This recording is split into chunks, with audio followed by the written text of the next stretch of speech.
Selamat ketemu lagi. Hari ini kita akan belajar sejarah, yaitu tentang tokoh-tokoh yang mempertahankan integrasi bangsa. Di sini kita belajar hanya 4 tokoh, 5 tokoh, dan sisanya kamu bisa lihat lagi di buku. Di antara para tokoh tersebut adalah, coba Anda lihat foto di bawah ini. Nah, ini ada siapa? Bisakah kamu mengenali orang tokoh-tokoh di atas? Oke. Sekarang kita mulai dengan yang pertama. Yang pertama itu ada Insinyur Soekarno, kemudian ada Dr. Andes Muhammad Hatta, dan kemudian ada Abdul Haris Nasution, ada Ahmad Yani, dan yang terakhir ada Sri Sultan Hamengkubuwono ke-9. Kita lihat yang pertama Soekarno. Soekarno lahir di Surabaya, yaitu tanggal 6 Juni 1901. Dan dia meninggal pada tanggal 21 Juni tahun 1970 dengan umur 69 tahun. Sebelum meninggal, Soekarno telah dinyatakan mengidap gangguan ginjal dan pernah menjalani perawatan di Wina, Austria. Tahun 1961 sampai 1964. Di situ ada Profesor Dr. Fellinger dari Fakultas Kedokteran Universitas Wina. Dia menyarankan bahwa ginjal kirinya Soekarno sebaiknya diangkat. Namun Soekarno menolak dan lebih memilih pengobatan tradisional. Soekarno adalah sebenarnya orang pertama yang menjabat sebagai presiden pada periode 1945 sampai 1966. Dan Soekarno juga merupakan seorang tokoh proklamator bersama dengan rekannya itu Muhammad Hatta. Soekarno ini memainkan peranan penting dalam memerdekakan bangsa Indonesia dari penjajah. Di samping itu, Soekarno juga seorang pencetus dasar negara, yaitu Pancasila. Ini adalah gambar Soekarno ketika masih muda dan ketika sudah mulai kena sakit ginjal. Kalian lihat di sini wajahnya agak sedikit membengkak. Dia juga seorang orator yang handal dan politikus yang cerdas. Dia juga menguasai 8 bahasa. Ya, tokoh-tokoh bangsa yang dikenal dengan sapaan Bung Karno ini selalu bisa menggetarkan hati para pendengarnya pada saat berpidato. Jadi zaman dulu itu belum ada TV, orang itu akan duduk di depan radio mendengarkan orasinya sampai 4 jam kadang-kadang. Kemudian tokoh yang kedua ada Dr. Andes Muhammad Hatta.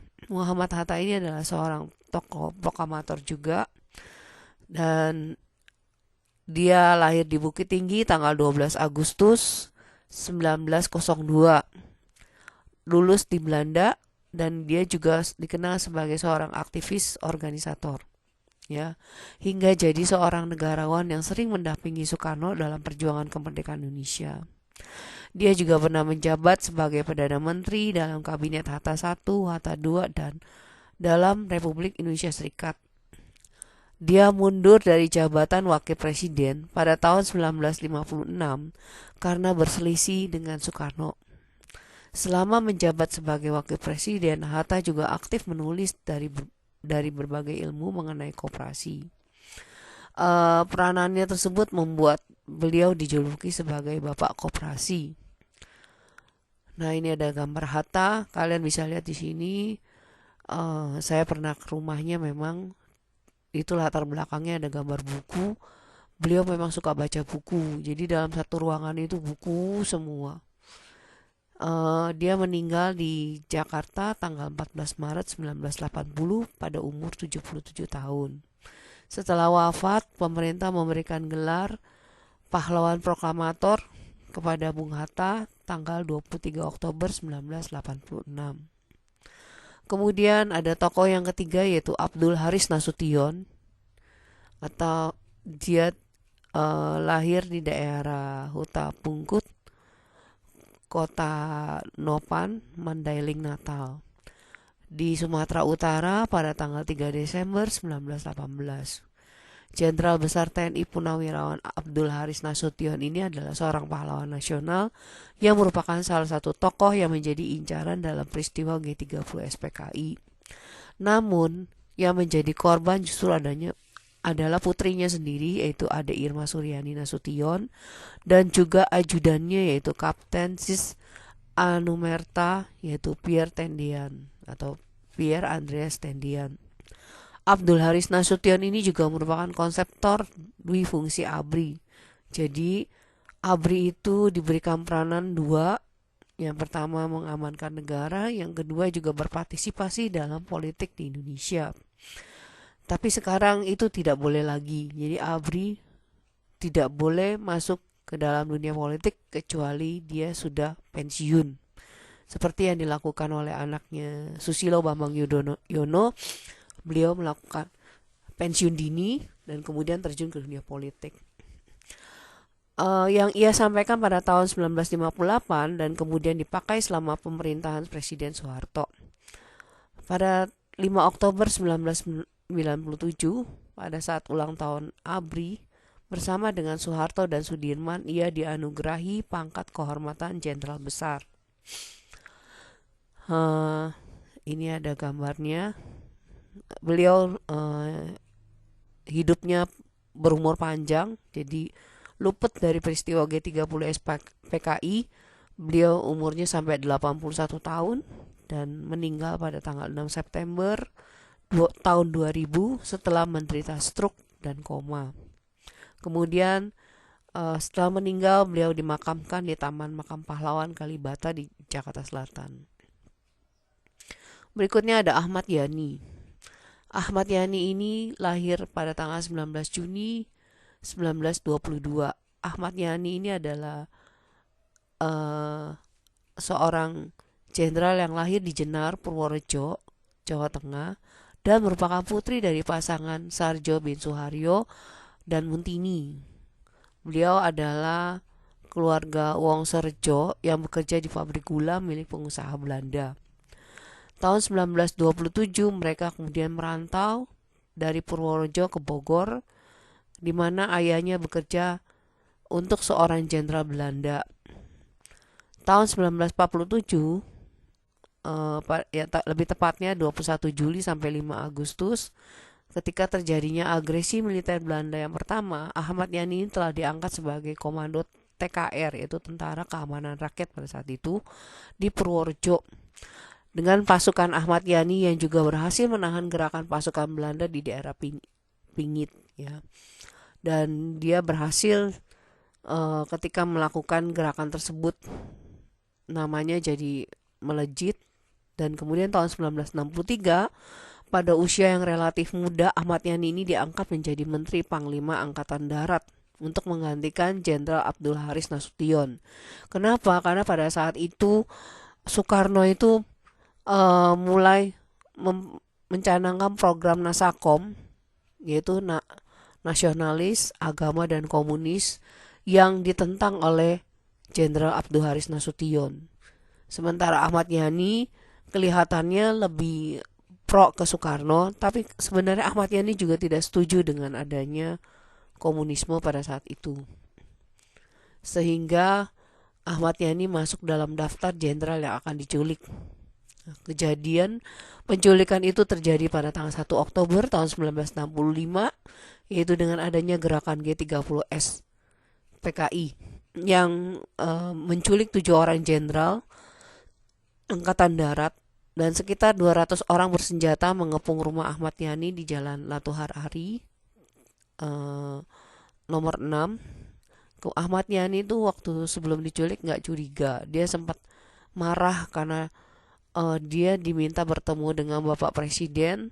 Dia hanya ingin minta waktu untuk mandi dan ganti baju. Namun para penculik itu tidak memberikan kesempatan, sehingga dia marah dan menampar pipi para penculik tersebut. Belum dia masuk ke dalam kamar, tiba-tiba terjadi tembakan dan Ahmad Yani meninggal di tempat pada saat itu. Kemudian mayatnya dibawa ke lubang buaya dan ditemukan pada tanggal 4 Oktober kemudian. Dan beliau akhirnya dijadikan sebagai pahlawan revolusi. Kemudian yang berikutnya adalah Sri Sultan Hamengkubuwono. Sri Sultan Hamengkubuwono ini yang ke-9 itu lahir di Ngayogyakarta, Hadiningrat, tanggal 12 April 1912. Nama aslinya adalah Gusti Raden Mas Durojatun. Dia adalah putra dari Sri Sultan Hamengkubuwono ke-8 dari Permaisuri Kanjeng Raden Ayu Adipati Anom Hamengkunegara. Pada tanggal 2 Oktober 1998, Sri Sultan Hamengkubuwono ke-9 ini meninggal dunia di George Washington University Medical Center, Amerika Serikat. Atas jasa dan berbagai peranannya bagi bangsa dan negara Indonesia, maka dia diberi gelar pahlawan nasional. Sri Sultan Hamengkubuwono ini ketika berkuasa pada saat Indonesia mulai merdeka. Dan dia banyak peranannya terutama dalam mempertahankan keutuhan NKRI. Yang pertama itu ada ketika Indonesia merdeka, dia mengeluarkan maklumat 5 September 1945 yang sebelumnya Belanda itu menawarkan dia menjadi raja di Jawa kalau tidak bergabung dengan NKRI. Justru Sri Sultan ini mau, yaitu merendahkan kerajaannya, merendahkan dirinya dari raja menjadi untuk bergabung kepada NKRI. Terus yang kedua, setelah mengeluarkan maklumat nomor 5 tahun 1945 dan pada tanggal 26 Oktober 1945 itu berisi tentang mobilisasi gerakan rakyat yang ikut mempertahankan kemerdekaan. Jadi menurutnya upaya untuk mempertahankan kemerdekaan itu harus dilakukan bersama-sama dengan rakyat. Jadi beliau juga di samping bergabung dengan NKRI, beliau juga sebenarnya ikut dalam perjuangan mempertahankan kemerdekaan. Dan ketika agresi militer Belanda yang ke-1 terjadi, dia juga secara diam-diam menyembunyikan para pejuang yang pada saat itu butuh bantuan, yaitu mulai dari tempat berlindung sampai dengan logistik dengan mengeluarkan uang pribadinya.